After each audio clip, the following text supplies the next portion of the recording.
जानते हैं भारत के पुनर्जागरण का मूल स्वरूप आध्यात्मिक बतलाने वाले इतिहासकार कौन थे? जी हां, डॉक्टर जाकरिया या डॉक्टर जकारिया पहले इतिहासकार थे जिनका यह मानना था कि भारत का पुनर्जागरण मूलतः मुख्यतः आध्यात्मिक स्वरूप का था। भारतीय इतिहास से जुड़े हुए इसी प्रकार के रोचक तथ्यों की प्राप्ति के लिए कृपया आप चैनल को लाइक कीजिए, सब्सक्राइब कीजिए एवं शेयर अवश्य कीजिएगा। Thank you.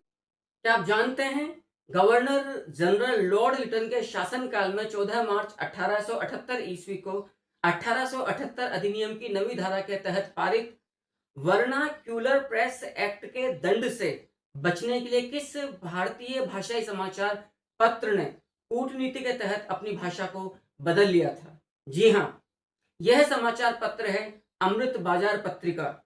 कलकत्ता से प्रकाशित एवं मोतीलाल घोष द्वारा संपादित अमृत बाजार पत्रिका ने वर्नाक्यूलर प्रेस एक्ट की दंडात्मक कार्यवाही से उसकी सेंसरशिप से बचने के लिए अपनी भाषा को बांग्ला से बदलकर अंग्रेजी कर लिया था। भारतीय इतिहास से संबंधित इसी प्रकार के रोचक तथ्यों की निरंतर प्राप्ति के लिए चैनल को लाइक कीजिए, सब्सक्राइब कीजिए एवं शेयर अवश्य कीजिएगा। Thank you very much. क्या आप जानते हैं संपूर्ण भारतीय इतिहास का दूसरा सबसे प्राचीनतम अभिलेख कौन सा है? जी हां, भारतीय इतिहास का दूसरा सबसे प्राचीनतम अभिलेख राजस्थान से संबंधित है एवं इसे अजमेर से प्राप्त किया गया था। इस अभिलेख का नाम है बर्लीग्राम अभिलेख, जो 443 ईसा पूर्व का है। ब्राह्मी लिपि में अंकित यह अभिलेख प्रियवा अभिलेख के बाद भारत का दूसरा सबसे प्राचीनतम अभिलेख माना जाता है। भारतीय एवं राजस्थान इतिहास से संबंधित इसी प्रकार के रोचक तथ्यों की निरंतर प्राप्ति के लिए चैनल को लाइक कीजिए, सब्सक्राइब कीजिए एवं शेयर अवश्य कीजिएगा। Thank you very much. क्या आप जानते हैं सुरेंद्रनाथ बनर्जी ने इस प्रसिद्ध भारतीय घटना के संदर्भ में एक बयान दिया था? यदि एक स्वेच्छाचारी वॉयसरॉय की प्रशंसा के लिए देश भर के राजा महाराजाओं को एकत्रित किया जा सकता है, तो देशवासियों को न्याय संगत ढंग से स्वेच्छाचारिता को रोकने के लिए और अपने मानवीय मूल्यों की अधिकारों की प्राप्ति के लिए संगठित क्यों नहीं किया जा सकता है? जी हां, यह अवसर था लॉर्ड लिटन के द्वारा ब्रिटेन की महारानी विक्टोरिया द्वारा भारतीय साम्राज्य की उपाधि धारण करने के उपलक्ष्य में 1877 में जब दिल्ली के अंदर शाही दरबार का आयोजन किया गया था और जिस समय पूरा दक्कन भयंकर अकाल की चपेट में था और इंग्लैंड की सरकार ने भारत के 80 लाख पौंड गेहूं को अकालग्रस्त मनुष्यों को मौत के मुंह में जाने से बचाने के लिए नहीं अपितु 80 लाख पौंड गेहूं को इंग्लैंड को निर्यात कर दिया था। उस अवसर पर सुरेंद्रनाथ बनर्जी ने अपनी यह मन का अंतर्द्वंद रखते हुए कहा था कि हम भारतीयों को भी संगठित होकर स्वेच्छाचारी ब्रितानी हुकूमत का विरोध करना चाहिए। भारतीय इतिहास से जुड़े हुए इसी प्रकार के रोचक तथ्यों की निरंतर प्राप्ति के लिए आप चैनल को लाइक कीजिए, सब्सक्राइब कीजिए एवं शेयर अवश्य कीजिएगा। Thank you very much. क्या आप जानते हैं राजस्थान में ब्राह्मी लिपि का सबसे प्राचीनतम अभिलेख कौन सा है? जी हां, राजस्थान में ब्राह्मी लिपि का सबसे प्राचीनतम अभिलेख बर्लीग्राम अभिलेख है, जो 443 ईसा पूर्व का है। बर्लीग्राम अभिलेख को गौरीशंकर हीराचंद ओझा जी के द्वारा भिलो माता मंदिर से प्राप्त किया था। राजस्थान इतिहास से संबंधित इसी प्रकार के रोचक तथ्यों की जानकारी के लिए चैनल को लाइक कीजिए, सब्सक्राइब कीजिए एवं शेयर अवश्य कीजिएगा। Thank you very much. क्या आप जानते हैं लॉर्ड लिटन नामक प्रतिक्रियावादी गवर्नर जनरल ने देशी भाषाई समाचार पत्र अधिनियम वर्नाक्यूलर प्रेस एक्ट 1878 की अधिनियम की नवी धारा के तहत, जो उसका उद्देश्य था कि वो इस गैगिंग एक्ट के द्वारा भारतीय भाषाओं के समाचार पत्रों का मुंह बंद कर दे, किस राष्ट्रवादी समाचार पत्र को लक्षित करते हुए गवर्नर जनरल लॉर्ड लिटन के द्वारा वर्नाक्यूलर प्रेस एक्ट लाया गया था? जी हां, इस राष्ट्रवादी समाचार पत्र का नाम है सोम। सोम नामक समाचार पत्र को लक्षित करते हुए लॉर्ड लिटन ने वर्नाक्यूलर प्रेस एक्ट 14 मार्च 1878 को लागू किया था।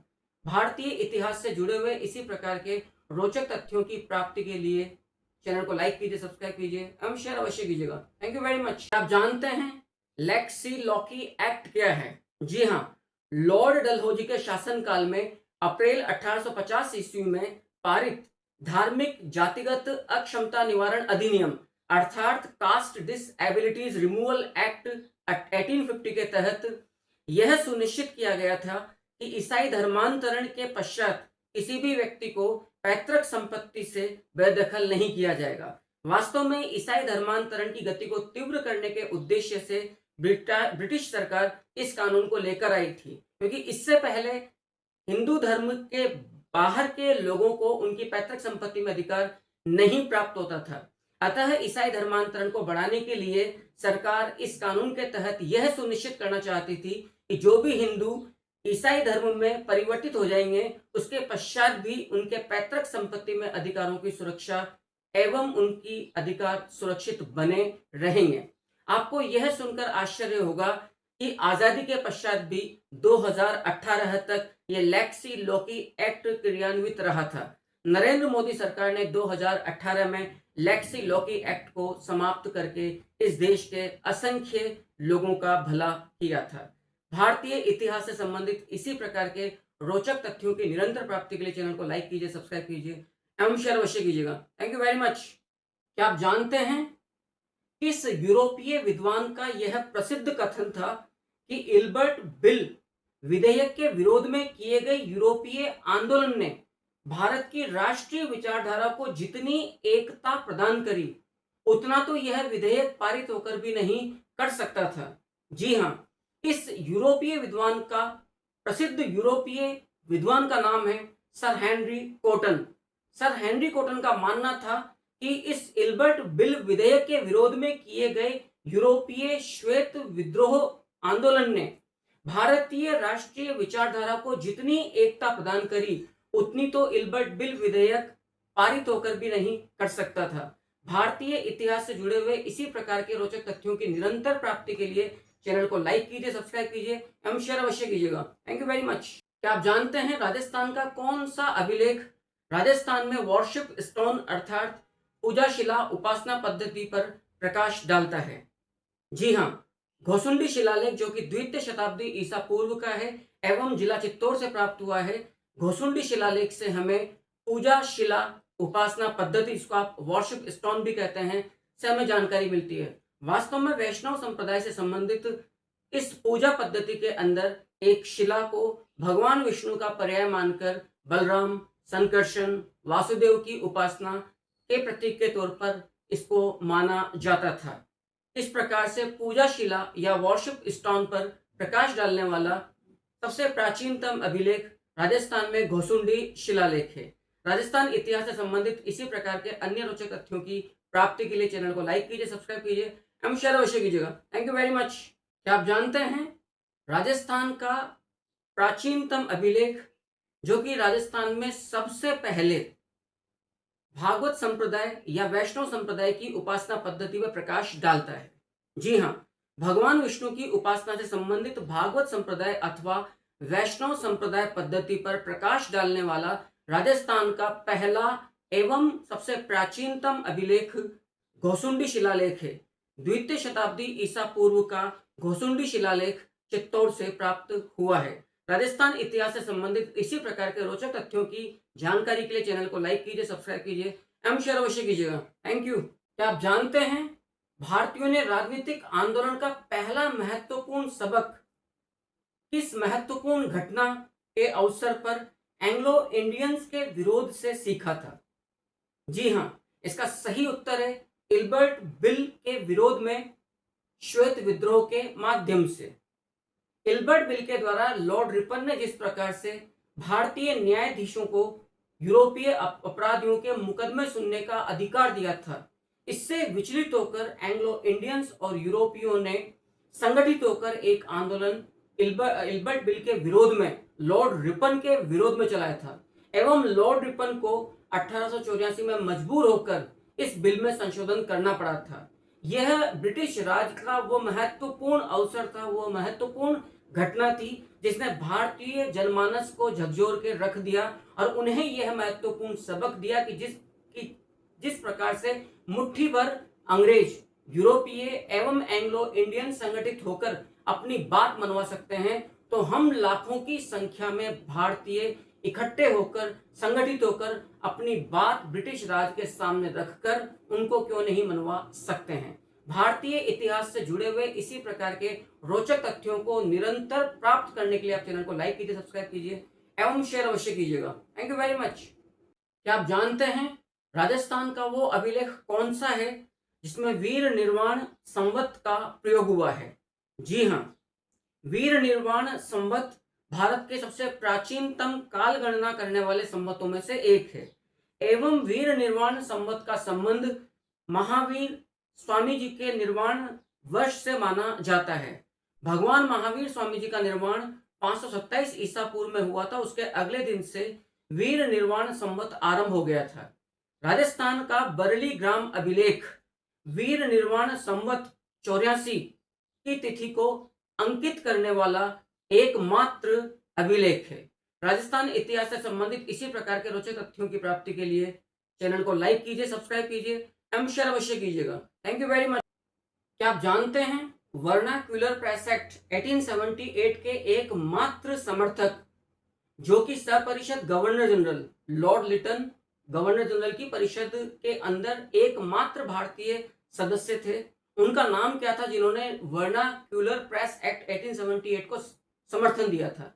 एवं वो समाचार पत्र कौन है जो इस वर्नाक्यूलर प्रेस एक्ट या गैगिंग एक्ट, जो कि भारतीय भाषाई समाचार पत्रों का दम घोटने, उनका विनाश करने के संदर्भ में था, किस समाचार पत्र ने भी उसका समर्थन किया था? जी हाँ, वर्नाक्यूलर प्रेस एक्ट 1878, जिसे भारतीय भाषाई समाचार पत्रों का दम घोटने वाला समाचार पत्र, गैगिंग एक्ट या मुंह बंद करने वाला अधिनियम भी कहा गया है, और जो कि लॉर्ड लिटन नामक गवर्नर जनरल के काल में 1878 अधिनियम की नवी धारा के तहत लागू किया गया था, का समर्थन सपरिषद गवर्नर जनरल के एकमात्र भारतीय सदस्य महाराजा ज्योतेंद्र मोहन टैगोर के द्वारा एवं पायनियर नामक समाचार पत्र के द्वारा वर्नाक्यूलर प्रेस एक्ट का समर्थन किया गया था।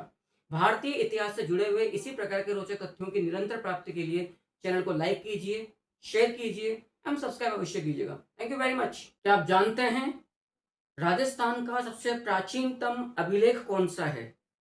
जी हाँ, बरली ग्राम अभिलेख राजस्थान का सबसे प्राचीनतम अभिलेख है, जिसे गौरीशंकर हीराचंद ओझा जी ने 1912 ईस्वी में बरली ग्राम जिला अजमेर से भिलोह माता मंदिर से प्राप्त किया था।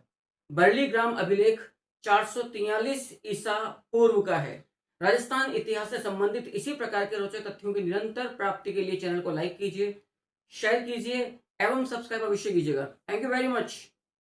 क्या आप जानते हैं 1857 के गदर के संबंध में यह प्रसिद्ध कथन कि साम्राज्यों का ह्रास और पतन चर्बी वाले कारतूसों के कारण नहीं होता है, किस प्रसिद्ध ब्रिटिश विद्वान का था? जी हाँ, कंजर्वेटिव दल के नेता बेंजामिन डिज़रायली ने 27 जुलाई 1857 ईस्वी को ब्रिटिश हाउस ऑफ कॉमन्स में अपना बहुचर्चित कथन प्रस्तुत किया था, जिसके तहत उन्होंने 1857 ईस्वी के गदर के मुख्य कारणों पर प्रकाश डालते हुए अपने लेख में बोला था, यह विद्रोह एक आकस्मिक प्रेरणा नहीं अपितु सुनियोजित और सुसंगठित प्रयत्नों का परिणाम था, जो अवसर की प्रतीक्षा में थे। साम्राज्यों का ह्रास और पतन चर्बी युक्त कारतूसों के कारण नहीं होता है। इस प्रकार के परिणाम पर्याप्त कारणों के संचित हो जाने से ही संभव होते हैं। अतः यह एक राष्ट्रीय विद्रोह है।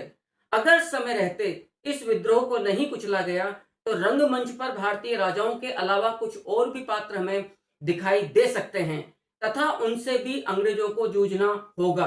काश कि अंग्रेजों की युवा पीढ़ी भारतीय विद्रोह के इतिहास को ध्यान से पढ़े, उस पर अपनी निगरानी बनाए रखे, उससे सीखे और मनन करे। इसमें बहुत से पाठ और चेतावनियां निहित हैं। इस प्रकार की चेतावनी भरे लहजे में सीख एवं पाठ ब्रितानी हुकूमत को प्रसिद्ध कंजर्वेटिव दल के नेता बेंजामिन डिज़रायली ने 27 जुलाई 1857 ईस्वी को ब्रिटिश हाउस ऑफ कॉमन्स में प्रस्तुत किया था। भारतीय इतिहास से संबंधित इसी प्रकार के रोचक तथ्यों की निरंतर प्राप्ति के लिए चैनल को लाइक कीजिए, सब्सक्राइब कीजिए एवं शेयर अवश्य कीजिएगा। नमस्कार।